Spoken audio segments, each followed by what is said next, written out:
Sorry for a little glitch there. So to go back to what specialness is when we have the duality, when we have the split and the separation and the distinction, then I assign value to one of those parts, and that becomes, in essence, my specialness. So when I leave the state of non-duality, having no consciousness, having no awareness, having no self, and moving to a state of separation where there does seem to then be consciousness, where there does seem to be a self-awareness, and giving that substance and distinction from the state of God, from the state of non-duality, by filling it with terror, and then using these strategies to dilute and project out that terror so it in essence becomes tolerable, which is kind of what goes on in our lives. On the good days, things seem to be okay, even great at times, and on the worst of days, there still seems to be some hope that something can be done, something will be done to make it better. If I look at the totality of the world, though, in terms of all the wars and things that are going on right now, even though they might not be happening to me in the context of the world itself, then it does demonstrate the horror, the terror that is in my mind, and I'm able to kind of split off from that and dilute it so it doesn't occupy my full experience. But it does fill the lack that is in my mind when I separate from totality, when I separate from God.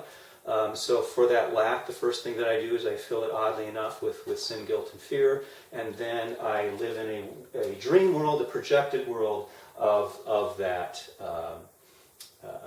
lack, and fill it with special relationships. Special relationship with my own body, special relationship with my idea of self, special relationship with everything I assign in a hierarchy of order. But the heart and soul of it is that the special relationship, I get to designate this as special love and special hate. And now the thing to understand, that special love is just whitewashing the special hate, because when we talk about distinction from God in the initial ontological state, we're talking about a negation of perfection, a negation of love, and to give that contrast, there is the experience of non-love, non-peace, and hate fills that beautifully, and then hate becomes specific in the dream. So one way that I deal with that, though, is to think in terms of conditional, so that when you are acting in a way that I appreciate and seems to acknowledge and cater to my sense of specialness importance, then I assign you the special love category. But that state I also feel like is in jeopardy, that you can take it again away from me, that you actually, my lacking it before I met you, somehow you were involved in the destruction of it again. And again, that's another lesson. But this world then, it fulfills the notion of specialness, and in the special relationships, the special hate and the special love that we experience there. One of my favorite concepts in the Course is that of brother.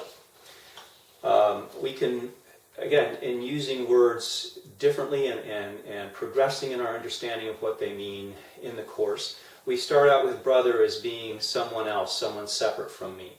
There's certainly the familial brother, there's the hey bro, but brother in the Course is something that I always disown as me, a part of me that I disown as me. So obviously in this world, in our separate bodies, in our separate persons, what I'm talking about is you. Everything that I don't declare as me is in essence my brother. I disown it as me.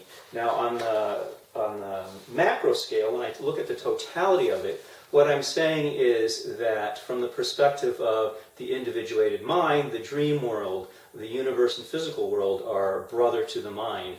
For me in this world, mind is brother. And in the mind, Christ is brother, because those are all aspects of self that are disowned as self. So the process is to integrate that disownment, to move from a state of separation and valuing the separation to a state of integrating it as one. And that's the process of forgiveness. That's the process of unlearning separation, of unlearning terror, suffering, unlearning shame and blame, which in essence, the unlearning is a demonstration of letting go, of willingness to no longer hold that thought, value that thought on the level of mind. So again, forgiveness in the Course is about unlearning everything that I taught myself, unlearning the identity I've given myself, unlearning the identity that I've given you. What we do in this world is we assign meaning, the meaning that I want it to have to everything, including this, what we're talking about now, is words. So there is no meaning and significance in and of itself. It simply is a demonstration of what I value and want things to be. Everything is my version of it. Now that raises some interesting questions. Now, what is the true version of things? What is the true version of you, absent my interpretation? What is even the true me, absent my version or my interpretation? And that's where the Course would say that the only definition, the only meaning, the only significance can be found in that complete unity of non-duality, that state of God, that state of perfect peace and love. Now, another question that comes up in terms of brothers, speaking of brothers, is who is Jesus?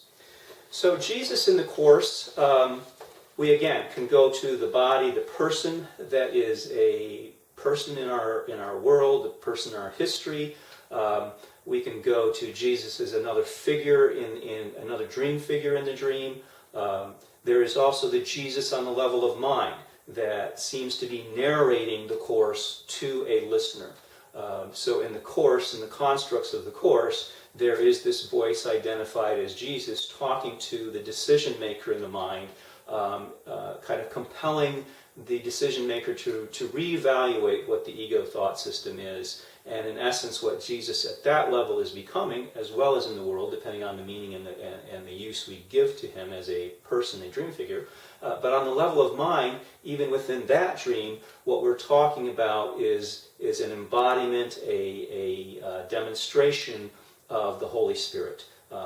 So we've given the Holy Spirit the form of Jesus, the form of a voice from the right mind, for the decision maker to kind of reevaluate the choice for valuing separation, for giving it meaning, for giving duality in relationships meaning and value, to preferring a sense of self-awareness, self-consciousness over no consciousness, no awareness, the perfect, safe, secure state of non-duality. So Jesus can become a rather complicated person, but again, Jesus is us. And in fact, in the Course, Jesus says, at some point you're going to have to forgive me. And since we've now come to understand that the word forgive means to unlearn, what I'm having to unlearn is who Jesus is, which is to say I'm having to unlearn who I am. Now, in the Course, the word that is also used is the forgiveness to destroy, kind of going off on a sidebar here.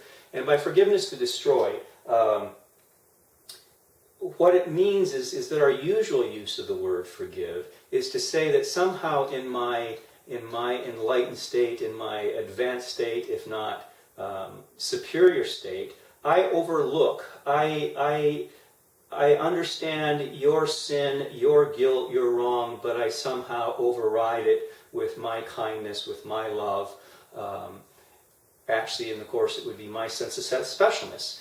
Because what I'm doing is saying that harm still is in play, that a wrong still has been committed, and I'm still saying that you are the guilty party. So what I've again conveniently done is opted for duality and supporting and indulging specialness, and that's what's meant by forgiveness to destroy, which is the common understanding that we employ in the world in terms of forgiveness. So again, the idea of forgiving is to unlearn all of that is a very radical concept in a lot of ways. So Jesus, just like oneself, depicts a separated state while also possessing all of the